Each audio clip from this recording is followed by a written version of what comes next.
জানি না।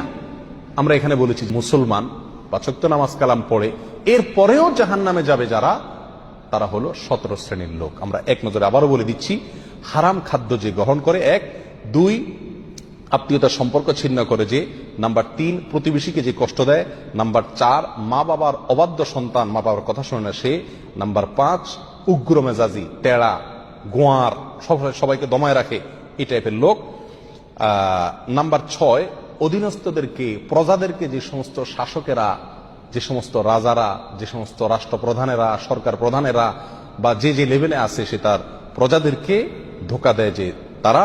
নাম্বার ৭ অন্যের সম্পদকে অন্যায়ভাবে আত্মসাৎকারী ব্যক্তি। নাম্বার ৮ উপকার করে কারোর খোঁটা দেয় যে ব্যক্তি, সে জান্নাতে যাবে না।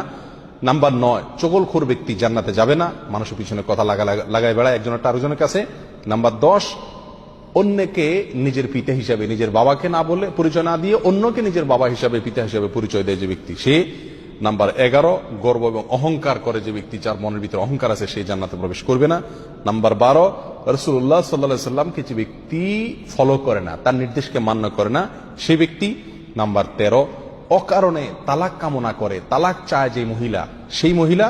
নাম্বার 14 দুনিয়াবী উদ্দেশ্যে যারা এলেম শিখে, কোরআন হাদিস শিখে, এলেম অর্জন করে, আলেম হয় দুনিয়াবী উদ্দেশ্যে, দুনিয়ার কোনো ধান্দায়, আল্লাহকে খুশি করা ছাড়া অন্য কোনো ধান্দায়, তারা। নাম্বার 15 চুলে বা দাড়িতে কোনো জায়গায় কালো কলব, পিওর কালো কলব ব্যবহার করে যারা, তারা। এবং নাম্বার 16 যে কোনো ভালো কাজ করে সেখানে মানুষকে দেখানো, এটা ফলাও করা, প্রচার করা, এই উদ্দেশ্য থাকে যাদের, তারা। নাম্বার 17 ওয়ারিশকে বঞ্চিত করে তার হক থেকে, এরকম অভিভাবক। এই শ্রেণীর লোকেরা মুসলমান হয়েও জান্নাতি হতে পারবে না। আল্লাহ তাআলা আমাদের সবাইকে এই দুর্ভাগাদের তালিকা থেকে আমাদের নামগুলোকে বের করে আনার তৌফিক দান করুন। চেষ্টা করব এই 17 শ্রেণীর কোনোটিতে যাতে আমার নাম না থাকে, এটাকে টাঙায় রাখবো, ঝুলায় রাখবো লিস্টটাকে, এবং আমার ভেতরের কোনো পয়েন্ট আছে কিনা সেটা দেখে যাচাই করে সেখান থেকে নিজেকে বের করে আনবো ইনশাআল্লাহ। এরপরে আল্লাহ সুবহানাহু ওয়া তাআলার কাছে জান্নাত চাইতে পারবো, আশা করতে পারবো জোরালো ভাবে। আল্লাহ সুবহানাহু ওয়া তাআলা আমাদের সবাইকে আখিরাতে কিয়ামতের দিন একেবারে ফার্স্ট চান্সে, প্রথম চান্সেই জান্নাত যেন আমরা লাভ করতে পারি, জাহান্নাম থেকে মুক্তি নসিব যেন হয়, সেই তৌফিক দান করুন।